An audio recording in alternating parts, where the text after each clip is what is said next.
السلام عليكم ورحمة الله. ازيكم عاملين ايه؟ يا رب تكونوا بخير. النهاردة بقى هنعمل صينية فراخ بالخضار بالشكل اللي انتوا شايفينه ده. حاجة كده بسم الله ما شاء الله، جميلة جدا وتفتح النفس وكمان سهلة جدا، ومش هتوسخ معانا اي مواعين. كله هنعمله في الصينية بتاعتنا. يلا بينا بقى نشوف المقادير. معايا هنا فرخة مقطعاها بالشكل ده كده. واخدت كده الهيكل عايزه اقول لكم ان الرجلين والله بياكلوها عندي، بيحبوها فبعملها. والقنصه والكبده وشويه حاجات كده هنعمل بهم شوربه، لان الصينيه بتاعتنا لازم نعملها والفراخ نيه. يعني ما ينفعش ان احنا مش هتديكي نفس التيست لو عملتيها والفراخ مسلوقه. فمعايا بقى هنا خضار مشكل بالشكل ده، ومعايا كميه من البصل كده حلوه. الطاجن ده او الصينيه ديت لازم تكتري فيها البصل، علشان البصل بيديها تسكيره كده وبيخليها حلوه قوي. معانا كمان 5 فصوص من الثوم، وزي ما انتم شايفين كده قرن فلفل اخضر. وهبتدي اول حاجه هعملها، هنزل كده بالبصله بتاعتي كده في الصينيه بتاعتي اللي احنا هنشتغل فيها وهنعمل فيها الاكله كلها من الاول للاخر. هنشوح كده في البصل بالشكل ده. واول ما البصل يبتدي ان هو يعني ما ياخدش لون، يدبل بس كده حاجه بسيطه اهو بالشكل ده كده. عايزه اقول لكم ان اللي بتصورني بنتي، فمعلش لو التليفون يعني الصوره بتتحرك كتير او حاجه.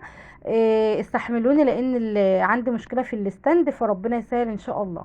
حطيت على البصله بقى ايه فصين مستكه وفصين حبهان، واديتهم تشويحه مع البصل، وبدات ان انا انزل بالفراخ بتاعتي على البصل بالشكل ده كده. وهنزل بالتوابل على طول، هنشوح التوابل مع الفراخ. حطيت فلفل اسود حلو، يعني معلقه كبيره معلقه صغيره كده من الفلفل الاسود، وكمان رشه من ال7 بهارات، ورشه من الكاري، وكزبره ناشفه، واللهم صل على النبي، بس وملح بالشكل ده. يبقى حطينا 7 بهارات: كاري، فلفل اسود، كمون، كزبرة، ورشة الملح. ظبطنا الملح يعني بتاعنا اهو بالشكل ده كده. هنبتدي بقى نشوح الكلام الجميل ده بالبهارات كويس قوي. هنقلب في الفراخ على كل جنب شوية لحد ما تبتدي ان هي تاخد الصدمة كده، وزي ما انتوا شايفين كده تشد معانا وتاخد لون بسيط كده بالشكل ده كده. هبتدي بقى في المرحلة دي انزل بالثوم والفلفل الاخضر. طبعا ما حطيناش الثوم من الاول، لان طبعا احنا هنقعد نشوح في الفراخ حبة، فما حبيتش ان الثوم بتاعي يتحرق او مثلا ياخد لون زيادة او حاجة. حبيت ان انا احطه ياخد التشويحة اللي انا قبل ما انزل الخضار بالشكل ده. هنزل بقى الخضار طبعا، يعني نوع الخضار اللي انت تفضليه واللي انت تحبيه. هنا الصينيه بتاعتنا او الطاجن بتاعنا يعني متاح انك انت تحط اي نوع خضار انت بتحبيه: كوسه، فاصوليا خضراء، اي حاجه انت عايزه تضيفيها تقدري تضيفيها، مفيش اي مشكله. انا حطيت بطاطس وجزر وبسله.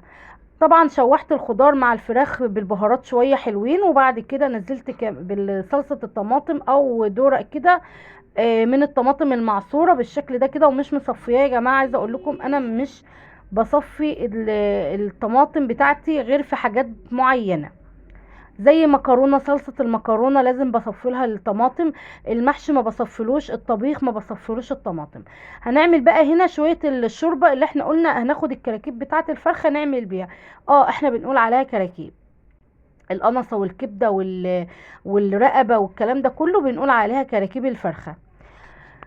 في ناس كتير بتسميها حاجات كتيرة قوي، طبعا كل بلد وسلوها. يعني هحط بقى رشة من الفلفل الاسود ورشة من الكمون وشوية الملح، وهنشوح كده. طبعا حطينا مستكة وحبهان وبصلاية، وهنبتدي ننزل بالمية ونسيب بقى الشوربة بتاعتنا تغلي كده وتستوي. وخلاص كده تبقى جاهزة معانا. بسم الله ما شاء الله، شايفين شكل الفراخ وجمالها وبتغلي بقى كده مع الخضار، حاجة كده بسم الله ما شاء الله. طبعا الفراخ هتنزل كل الطعم والعصارة بتاعتها مع الخضار زي ما انتوا شايفين كده.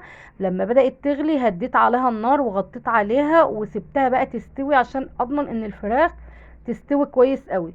اختبرت هنا الفراخ بتاعتي لقيتها بدأت تخش خلاص في السوا. هنا خلاص كانت الشوربة استوت اهو بالشكل ده كده. طبعا هي هنا كده كانت استوت خلاص وبقت زي الفل.